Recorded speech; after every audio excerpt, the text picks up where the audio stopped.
not in your way. Coming out in partnership with Lakeland Florida and the city of Lakeland. We're so happy to provide this opportunity for you to prepare for hurricane season. We want to thank all of our vendors who are out here, all of our partners, our team from the city of Lakeland are providing, different things. I'll make a video for my YouTube. But we know that hurricane season starts on Monday, and it's something that we all want to I do. prepare for. So we're grateful that you took time out of your Saturday Oh, yeah. so you're ready for storm season. We always Well, Dr. Mario had another event to be at, and I said, I'll get your stuff, but I didn't know there was going to be so much. My first storm I remember is Hurricane David. It spun off several tornadoes. It destroyed a home of a very dear friend of ours. And it's something that we always want to be planning for, and we want to be prepared for, to be able to take care of our families, take care of our neighbors, and take care of our city. So thanks for taking time to do this. Preparedness is not a matter of if, it is a matter of when we're going to have storms, especially sitting in the heartland of Florida. A quick reflection on Hurricane Milton, as you know, was our last storm that came through. I walked two homes, one to a tornado and one to a fire. Listen with our DOCC Board of County Commissioners. You just heard from Mr. Womble. He is one of the best emergency managers in the state of Florida. He keeps us all on track. He keeps us connected and informed, and we really appreciate that. Today's event is about education, preparedness, and ensuring the city of Lakeland community members have the information and the resources that you need. I encourage everyone to visit all of these exhibits and interact with one another and learn things that you might not know. I'm old school. I fill up my washing machine with water, not to drink, but to use if I need to flush a toilet. I get cash from the ATM. I have a 55-gallon drum outside with a top to do that my freezer is empty and I fill it with Ziploc bags of water, and I try to eat out of my freezer throughout storm season to make sure that none of our food goes bad. And then additionally, before the storm, I try to be very careful at getting water, setting things aside, not all at once, but incrementally throughout the summer, so that we are prepared. Like many of you, I lived through the 04 hurricanes that came through Polk County, Florida, that were all major hurricanes. And you learn a lot after you go through a storm. You want to make sure your patio furniture is inside. You want to make sure your pets are taken care of and you have enough food. Don't let me get here. So all of those things are important, and it's not to create anxiety, it's to create preparedness. And I know that each and every one of you will be doing that. And it's my great honor this morning to really introduce you to somebody that I know that you're all excited to see, more than you're excited to see me, our emergency manager. We're thrilled to have our meteorologist friend over from Tampa Bay and the ABC network over there. Dennis Phillips will be coming to the stage in a minute, and I was just sharing with him that he's the main person I watch. He does Facebook Lives at 7 o'clock during storm season. I hope I'm not stealing his thunder. That's the only thing I'm not really on shares Facebook. with I got us off that a few continual years ago. information about what's going on. And if you're old like me, you think back to the time when we just didn't know. We knew there would be a hurricane coming, but we weren't really sure how those storms were going to impact us locally, if there was going to be a downpour, if there were going to be wind shears, or what's going on. But I think Dennis has been not only a professional in providing information, but he brings a level of calm to what we need to expect and how we can prepare. So we in the city of Lakeland, again, are so grateful for the United Way of Central Florida. We're grateful that each and every one of you are here this morning, and we're really thrilled to welcome Dennis Phillips to the stage from ABC.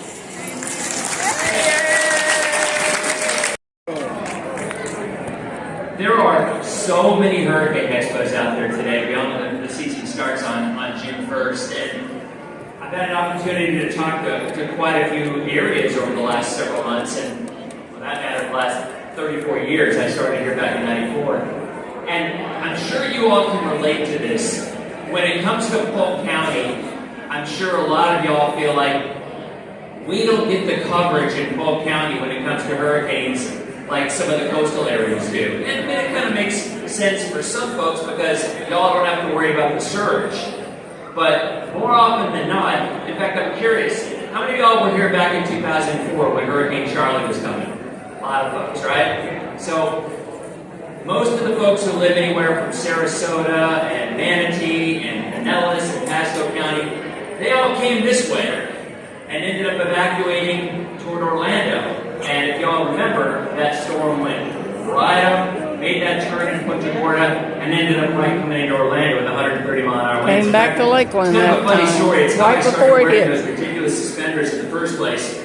Because prior to Hurricane Charlie, I wore a jacket every single day that I did the weather. And when I went in to cover the storm, we were on the air 30-something straight hours, and for whatever reason, I happened to have a pair of suspenders on for no particular reason. And you're on the air for all these hours straight, you take your jacket off, you start talking and whatnot. And after the storm missed us, the station did all this research. Who did you watch? And the overwhelming response is, I have no idea what the guy's name was, but he was wearing a pair of suspenders. My boss goes, that's your new shtick. So literally, that's kind of how it started. Prior to that, I'd always wear a jacket. I started here back in '94. I graduated from Penn State with a degree in tropical meteorology, and I really have always known that tropical systems are what my passion was, and I know certainly folks in Polk County, and this is something that I really think it's important to get across to folks, even in inland areas, because we all know Polk County is an incredibly growing area. Matter of fact, I just think I read recently, for each county in the state, it is the fastest growing county in terms of population than any other county in the state of Florida. So what's happening, we're getting a All we lot of gotta do folks is from go up up and north down our who drive. are coming Streets down we here, know. and they're like, all right, what do I do when a hurricane comes? And the one thing that I think this expo is going to be a great help to a lot of folks. The folks who live here, you kind of know the rules. The folks who are new to the area, maybe not so much. And the one thing we talk about more than anything are generators. And I remember back in Irma, and this was tragic because if y'all were here in Irma, you know, you had more wind here than any place else except for Fort Myers. Same thing with Ian. We had a 110 to 120 mile an hour wind band that moved from Bartow right up to Lakeland. And you were the only area that had what's known as an extreme wind warning with those 110 mile an hour winds. Here's how many folks with Irma, even though you're so far away from the coast and landfall, how many of y'all had any kind of wind damage as that storm went through? I mean, it's a big chunk of people. And how long did you lose power? A week? Maybe longer? And so that is why it's so important to remember with generators. A lot of folks have portable generators. I think the one thing people forget is when you're talking about a hurricane, and we all prep for the storm, and you hang on, and you're hoping for any information you can get. But a lot of folks forget after the storm is often worse than during the storm because we're still in summer, and you're still in Florida, and we don't have air conditioning. So afterwards, it's just so important to remember, if you have a generator, never, ever use that generator indoors or in a garage or even within 10 to 15 feet of your home. And unfortunately, in Polk County, with Irma, there was a family of 4 who died from carbon monoxide poisoning. It's an invisible killer. I mean, you may or may not have carbon monoxide detectors, but they didn't know any better. And a lot of folks don't. You know, they might have put it in their garage, or you put it where there's access to the airflow, and that carbon monoxide comes into your home, and you fall asleep and never wake up. It is a devastating thing, and it happens every single time there's a hurricane. So I can't encourage you strong enough that if there is a hurricane and you're afterwards and you want to have a generator, and a lot of folks love to have them, I have one myself, a portable one, just never, ever use them in your garage.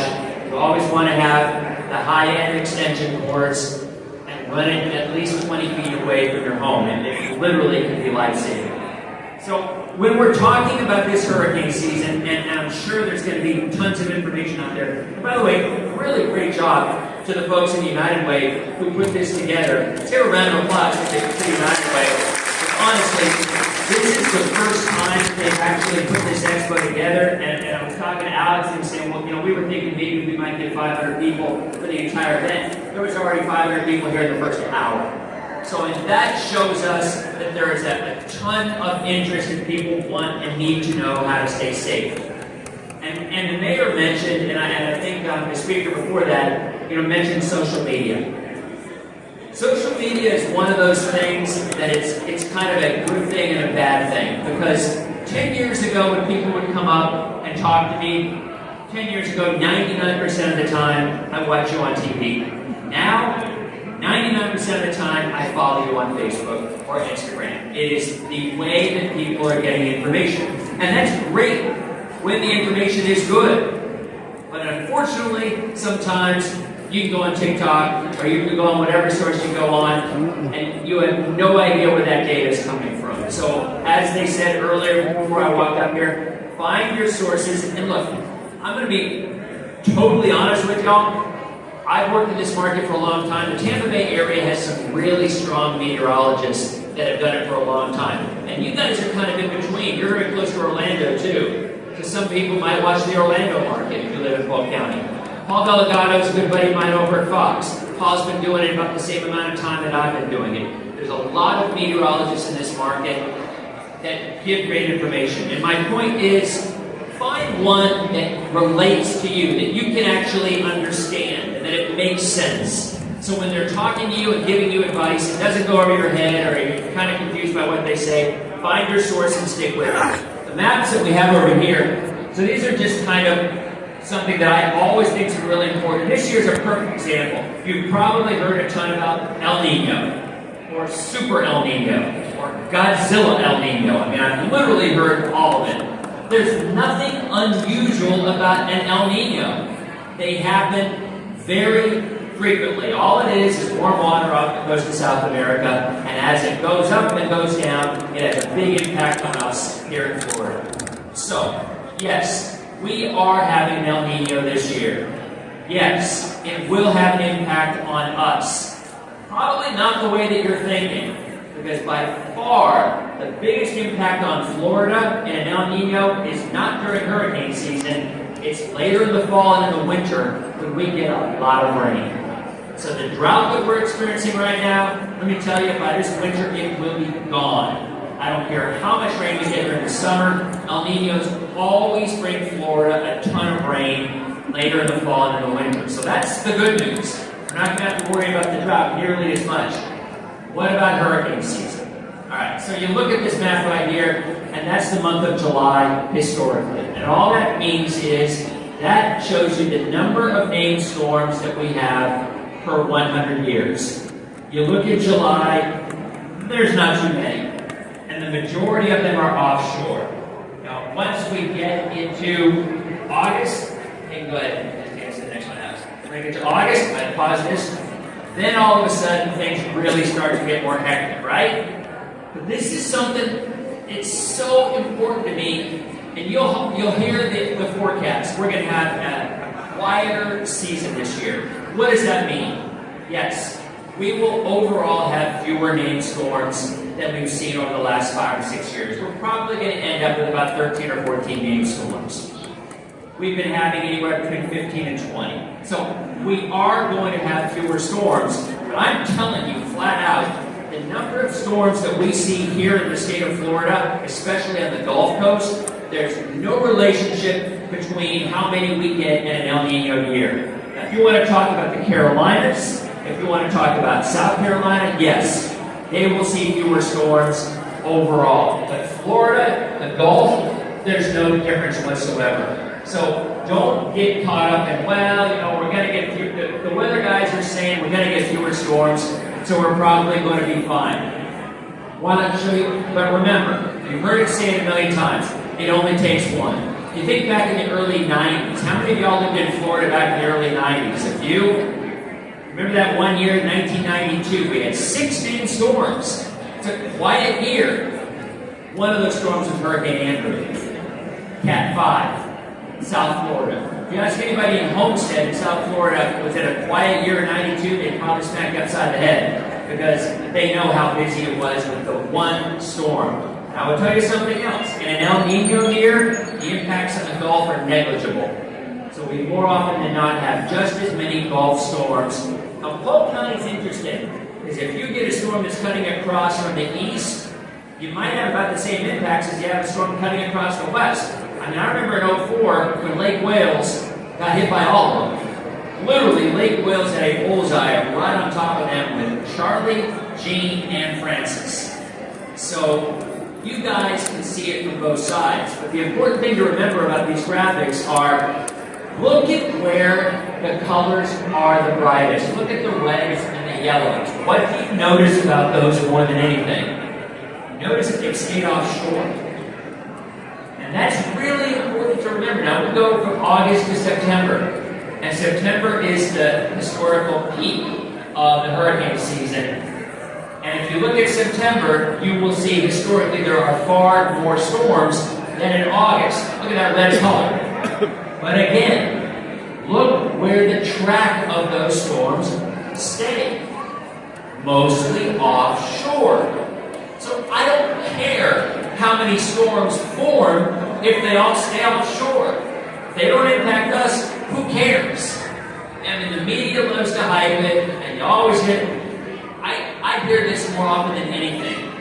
People who live here have relatives and friends up north. They're watching the Weather Channel, and there's a storm coming, and the Weather Channel's telling everybody, oh, Florida's going to get destroyed, everybody's going to die. And then they call our local people, they call you and say, well, why haven't you evacuated? Well, because our local people say we're going to be okay, or we should probably stay put. And being in Polk County, you guys aren't going to evacuate. But let's be honest. You guys are away from the water. The expression is hide from the wind, run from the water. Y'all aren't going to have to worry about surge. Drove to my daughter's in Georgia, and I drove right through it coming back to work. Flooding, rainfall, right? We get that. But we're not going to see surge. So the truth is, if you live in this area, you're not going to want to evacuate. Why would you want to have to deal with the traffic on the road and try to find a place 3, 4, 5 hours out that'll take you 15 hours to get there? It makes no sense. So my advice to every single person in Polk County, if there is a storm coming, you'll want to stay put. And you want to have your that is a fact. Ready. And that's the biggest thing. I speak from experience. We always update where, a lot of tips that we've learned over the years on waste. My favorite little tip is if you lose power and you have evacuated, you put a glass of water, you put a dime on a glass of water in your freezer, and when you leave, you don't know whether or not you've had power outages or not, you don't know if your food is okay. Well, you open up your freezer, if that penny or that dime is at the bottom of the cup when you come back home, even if it's refrozen, you know that you lost power. And there's little tricks like that, and we post that stuff all the time. But for folks in Polk County, I'll say it again, I can't imagine a scenario other than not even. I'm not going to say, look, we have a worst case scenario. We have a Cat 5 that comes in around Sarasota and cuts across the state and goes right through Lakeland. Or even Manatee County goes right through Lakeland. I still argue that you're going to be safer in your home than you will be trying to fight the crowd, trying to fight the traffic, trying to get gas, trying to keep yourself and your family safe. You're going to be safer at home. I believe that to the end of the day. But I also remind you, again, with a generator, don't use it close by. The thing to remember here, look at that red color. That is where most of the storms are formed, and every single one of those stayed offshore.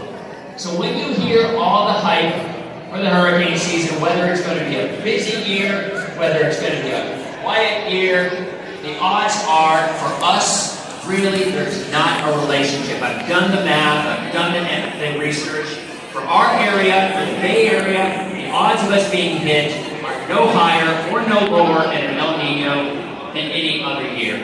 So how do you get ready for this year? You do what you always have done. You take the preparations in advance.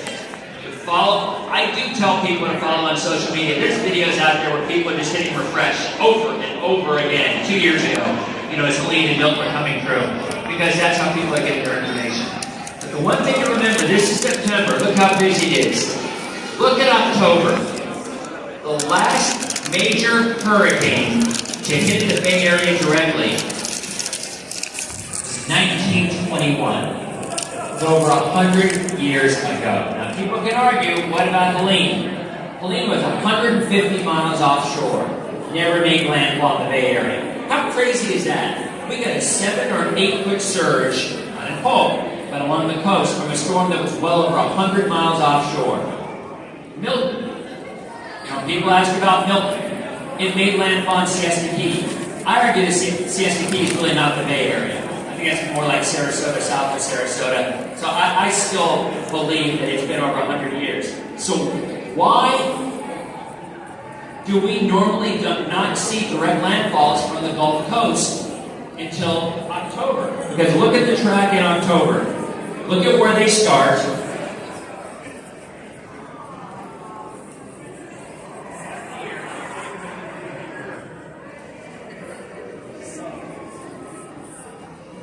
So if you think about it, August, September, what causes, you look, what I was saying right there is look where those form, Northern Caribbean. That's our worst case scenario.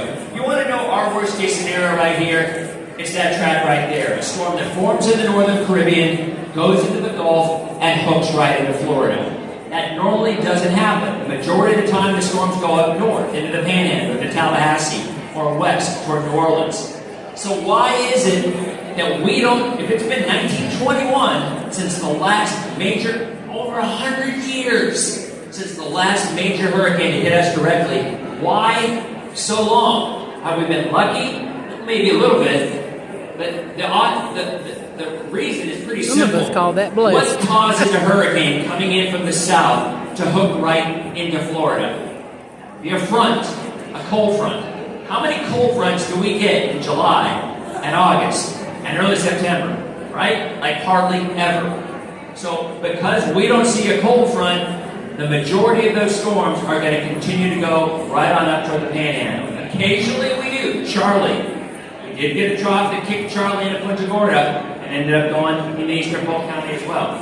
But again, at the end of the day, a track that comes in from the south and then hooks right would be our worst case scenario. For y'all in Polk County, storms coming across the state from the southeast, you're going to get wind, you're going to get rain. By the time it gets here, you're probably going to have winds of about 70 to 80, maybe 90, even with a Cat 3 or Cat 4, because they weaken really, really quickly. Unfortunately, for folks in Polk County, again, you get it from both sides. You get a Gulf storm, you're going to get wind. If you get an Atlantic storm, you're going to get wind. Rainfall, you've seen the flooding that can happen in Orlando. Remember the last major storm? I guess it was Irma. Maybe, I think it was Irma. But they were doing boat rescues in Orlando because they had water this high. And that was not surge. That was fresh water flooding. How many of y'all have ever flooded in your areas during any of our hurricanes from just rain? Probably not too many. Because again, it doesn't happen very often. Your biggest concern will always be the wind and the power outages. So when I often talk about surge, I don't think it's really relevant to y'all here. I mean, I'll be happy to answer questions if you have questions about surge, but at the end of the day, your impacts by far are wind related. And people ask about storm shutters, people ask about plywood, people ask about the new technology out there. There is a lot of new technology, very light coverings that you can buy, but you don't want to be that person 2 days out running over to Home Depot and I gotta get my stuff now. Because you're gonna be stuck. So it's all about the preparations. It truly is. A lot of the stuff that I have on here too, we talked about surge, because post-Helene, if you live anywhere from Bradenton, and again there's November, where still, even in November, you can get them. Sahara dust is something a lot of folks have heard about lately, with good reason. Saharan dust, believe it or not, has a huge impact on our hurricane season, and in a good way. You got that dust, people are always like, right, so how do these things form? Let me tell you, a hurricane is nothing more than a thunderstorm over very warm water. And when it gets really, really big, I always get the message, well, why don't you just drop a nuke into it? Why don't you just drop a nuclear bomb into a hurricane, and it'll blow it to smithereens, and it'll be fine. And I'm like, well, no, actually, it means you just have a radioactive hurricane, and that's probably even worse than one without it. So hurricanes are there for a reason. They're actually there to cool the atmosphere. They just don't pop up for no reason. So they are there, they do have a purpose, and our hope, obviously, is that they stay well offshore. And when you get Saharan dust into the mix, it makes it even less likely that it's going to form. So overall, keep going, Alex.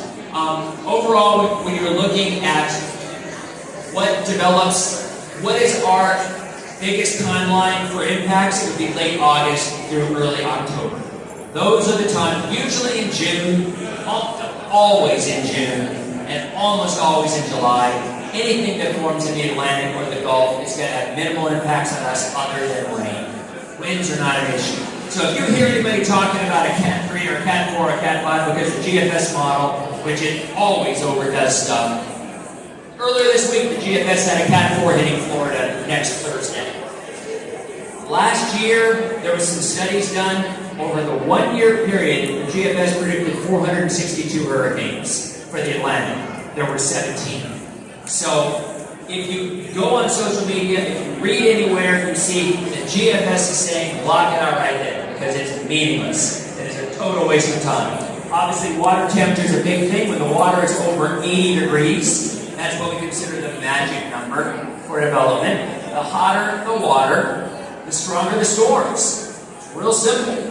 So, as water has warmed at times in certain areas, and I don't get into the long-range implications because, look, it's hard enough getting the weather right 7 days in advance. I ain't going to try 7 years or 10 years or 20 or 30 years down the road with the climate change discussions. But the water is warmer now than it has been. Will it stay that way? I don't know. But for the time being, the water is exceptionally warm. And because of that, the warmer the water, the stronger the storms will be. And that's our biggest concern. Our biggest concern here is you go to bed and you've got a tropical storm off the coast and it turns into a Cat 4 overnight. And that is happening a lot lately. It happened with Michael in the Panhandle. It happened with Melissa last year in Jamaica. It happened back in the mid-90s with Opal. And that hit the Panhandle as well. I was in the mornings at that time. And I went to bed and it was literally a tropical storm with winds of about 55 miles an hour. And 12 hours later, it was a Cat 4. People weren't prepared for it. It's like Ian. It's like Ian in Fort Myers. Everybody thought it was going to go more to the north. So for the folks in Fort Myers, they're like, we don't need to be prepared. And unfortunately, a lot of people drowned because of it. 12 people drowned in Helene in Clearwater. And it was because they didn't know how to get out. They weren't prepared. Again, I don't spend too much time talking to y'all about it because that is not an issue for Polk County. Your issue will always be wind and occasionally small tornadoes. Now, if you remember it was the Milton. There's a massive tornado down in South Florida. And you have 4, which is crazy. Most of our tornadoes are real little, right? They're usually EF0s. But these storms are spawning larger tornadoes and more wind. It's just a fact. So, you be prepared for the worst and you hope for the best. And it's kind of trite, but it's just the way that you do it. And then I have some stuff about surge, but again, I'll talk about it briefly. And in terms of the scale, a lot of people are asking, so what's up? Why don't we have a Cat 6? I mean, is there anything as a Cat? I've heard a lot of people ask about it because, I mean, you can argue that at 180 mile an hour winds, you could reclassify it as a Cat 6. But does it really matter?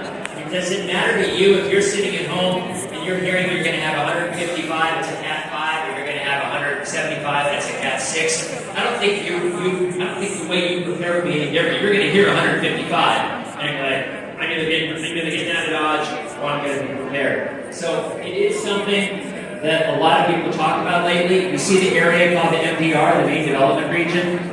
That is the area that will be quieter this year. That right there. Due to El Nino, you will not see as many storms develop. It is what will happen. I can guarantee, it's a word I don't like to use, but I can guarantee you there will be fewer storms developing in that area. But that does not mean there will be fewer storms in the Gulf. And you can make the argument that Mother Nature has to figure out a way to get rid of that heat somehow, and if it's not able to do it at the MDR, the odds are maybe a little bit higher, it could be doing it in the Gulf. So, and talking about, this is how they form. You can just let everyone know this. Hurricanes are nothing more than just a thunderstorm. But they're a thunderstorm that form over very warm water. The warmer the water, the faster it develops, the stronger it gets. And eventually, becomes a tropical depression, and then possibly a tropical storm, and then possibly a hurricane down the road. And again, the official prediction from NOAA was, what, 8 to 14? In my opinion, that's kind of a waste of time. We're going to have 8 to 14 named storms. I mean, average is 14. We know it would be a little bit lower. Colorado State predicted there would actually be, they came up with a number. Their prediction was 13. So average is about 15.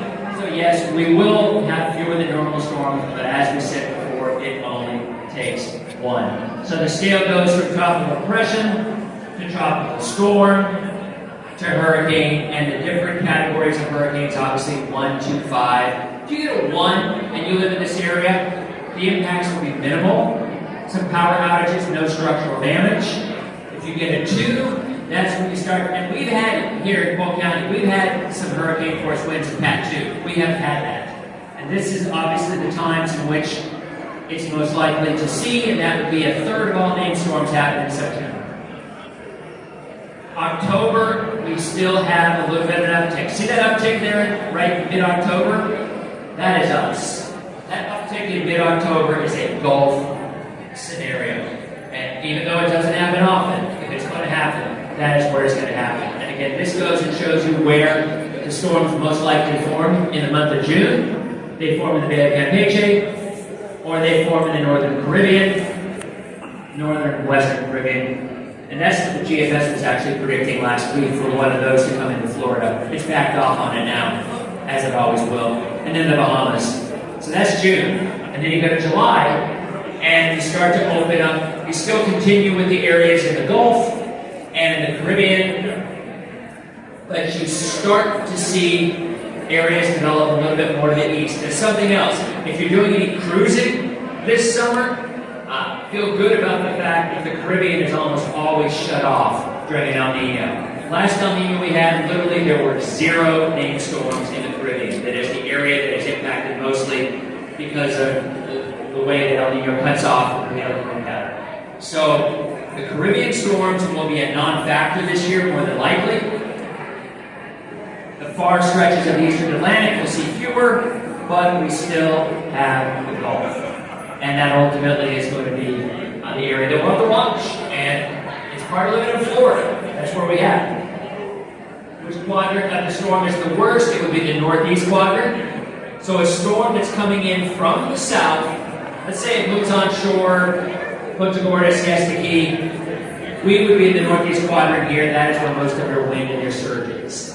And it's always where most of your tornadoes are. So if the storm's coming in from the south, if we are in the right front quadrant, that's the storm that has most tornadoes, and it's also the storm that the area that gets the strongest sustained winds. And one other thing, and this drives me crazy, and the media is guilty of it in so many ways. It's not intentional, I don't think, in this particular part. But when you hear us go on TV, or you see something, hurricane, whatever, the winds are 115 miles an hour, let's say. You'll always hear us say maximum sustained winds are 115 miles an hour. All that means is that in a little bitty area, those winds are 115 miles an hour. We're talking like 2 or 3 miles. The overwhelming majority of the winds are not nearly that strong. So when you hear we have a Cat 3 with winds of 120 miles an hour, those winds might be 3 or 4 miles out. The overwhelming majority of the winds will be at 30 or 40 miles an hour lower than that number. So that's important to remember, and I try to stress that when I show right where the eye is, where the center is. You can run this too. This shows you how the different categories impact areas. Obviously, you know, the Cat 1, you have some tree issues, maybe some shingles, maybe pool cages. Surge, really not much of an issue often, as it was with Helene. It can be. Category 2, that's 95 to 110-ish. That's when you start to, you still don't normally get structural damage with a Cat 2, but when you get a Cat 3, that's considered a major hurricane, and that's when you start to see structural damage. And if you live in a mobile home, that is the one thing I would remind folks. If you have a hurricane that's a Cat 1 or stronger and you're in a mobile home, you want to go to a shelter.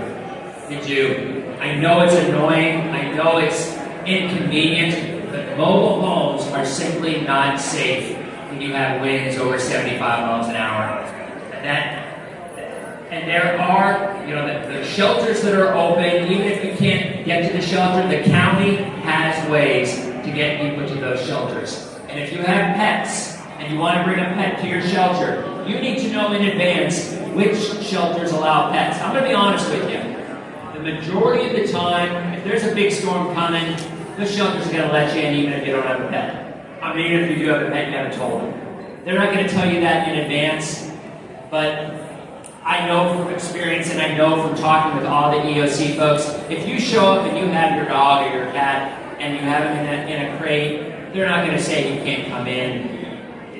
I still strongly encourage you to find the places that allow them, but if it's getting real and we're talking about a significant hurricane, they're not going to turn you away. So, but think in advance of those places. And again, a Cat 5, the house is gone. You know, that's unfortunately, we have been very lucky that we have not had one in our immediate area. But I think we all know, look, at some point we're gonna. And at some point it's going to happen. Now, what would the impacts on Polk County be? Let's say you're talking a worst case scenario and a Cat 5 rolls in Bradenton and cuts across and goes in our area. What would Polk County experience? Remember, those Cat 5 winds might be 5 miles out. That's it. By the time it gets into Polk County, you'll probably have it weakened maybe 10, 15 miles an hour. So a worst case scenario for our area, you might have a 5-mile area with extreme winds and maybe about a 25-mile area with the category down 1 or 2 from what it is. So let's say it's a Cat 5, you might have a 5-mile area that would have 130-mile-an-hour winds, devastating winds. When you go from 5 to 25 miles out, they'd be more like 100 to 110. So those worst case scenarios that you hear would not be for our area here in Polk County. And the wind would be the issue, not the water. And I mean, Hurricane Kits, I'm going to be posting on Facebook coming up in the next week. My family we've got about a 40-item list of tidbits, of things to do, of tips to how to prepare. I strongly encourage y'all to print those and save those. Because again, you know, and this is something out about surge, again, not a problem here, but people don't realize, if we talk about a 12-foot surge, the water rises 12 feet, then you have the waves on top of that. People don't realize that a lot of times. So, like with Helene, we had an 8-foot surge in Pinellas County, in Pasco County, and Manatee County. But you had you had waves 8 to 15 feet higher than that. They're not steady, but they crash down.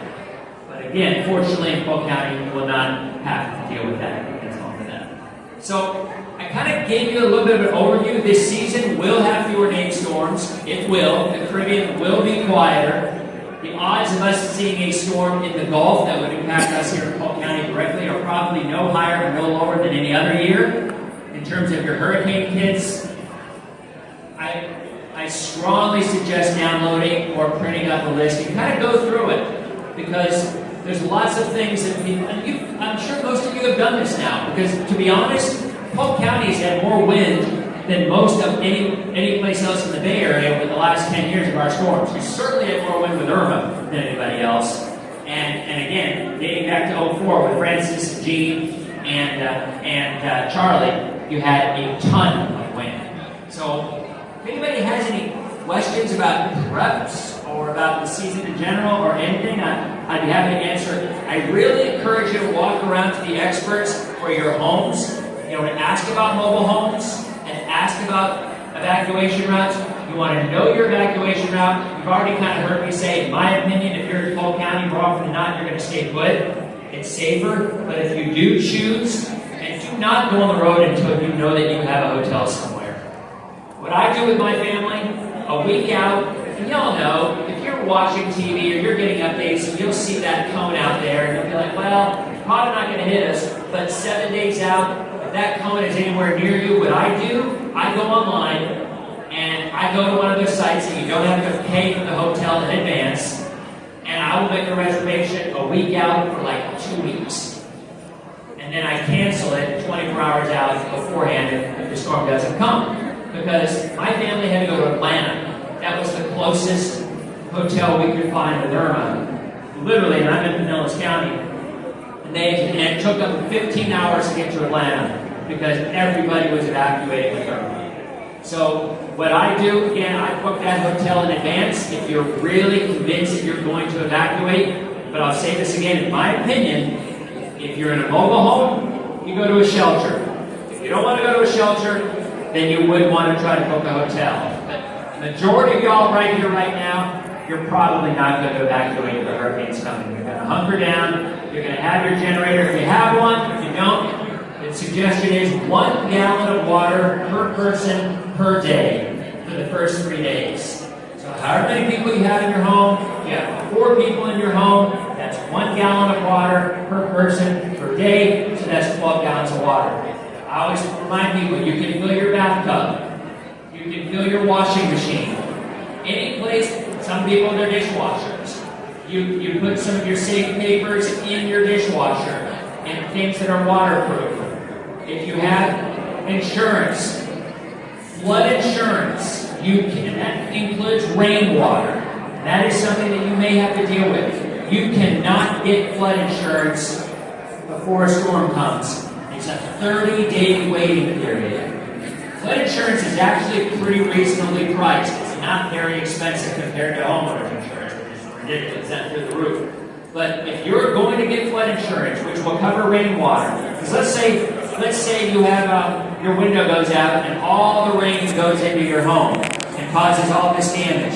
You're going to have a tough time getting that covered. You might, but you might not. But if you have flood insurance, you're going to get it covered. If you're going to get flood insurance, you must get it 30 days. They will not issue it within 30 days. Have to get that insurance before 30 days. If you have homeowners insurance, know your deductibles. Know your hurricane deductibles. That's a thing. If you're going to stay home, again, I won't list all the tips that we have. I will post it later this week. But things for your kids to do. They sell those solar-powered cell phone chargers. You stick it outside and it will recharge your phone. Because if you don't have a generator, you need a lifeline. You can watch on your phone what's going on. You can get emergency management from Polk County, from your sheriff, all the emergency management folks. They're like $10 to get one of those portable chargers, solar powered. So you stick it outside, it recharges, and you can charge your phone that way. Weather radios are awesome. You can get them on your apps, but your phone might not be working. So those weather radios that they sell, which give you updates. When we broadcast during a hurricane, sometimes you might lose cable, you might lose your satellite, you might lose your power, so you have no way to know what's going on. So what we always do is we broadcast, simulcast on local radio stations. We've got like 15 radio stations that we simulcast. So anything that we're saying on TV will also be on the radio. So you can have a transistor radio, a portable radio, and for $10, and a crank one. That's what I have. And you literally have those radios that you crank it recharges it gives you a light, it gives you an SOS beacon, and it also gives you a radio. Turn on the radio, you can hear what's going on. Because if it's in the middle of the night, and you've got 100-mile-an-hour winds, and you're like, oh my God, I don't know what's going on. I have no idea what's happening out there. Having a lifeline to the outside world is a huge advantage, and it will give you some peace of mind. So I strongly suggest solar-powered phone chargers, $10, and the hand crank radio, $15. They're both on Amazon, and have that as part of your hurricane. So, does anybody have any questions?